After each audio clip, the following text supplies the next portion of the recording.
Nakasubok ba kayo guys yung ina-acid kayo tapos 3 araw na pakiramdam ko ngayon guys yung acid ko umaakyat siya para siyang papasok sa puso ba. Hindi ko alam kung anong klaseng pakiramdam.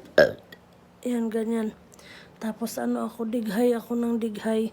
Kapag nakakapagdighay ako medyo nawawala yung acid ko. Pero yung sumusuot, parang susuot siya dito sa may dito ba, parang sumusuot siya dito. Ang sakit niya. Feeling ko tuloy, parang papasok siya sa puso ko. Ang hirap pa naman ngayon guys kasi gusto kong yung kagaya ng mga sinasabi ninyo na maglaga ako ng dahon ng bayabas o kaya dahon ng guyabano.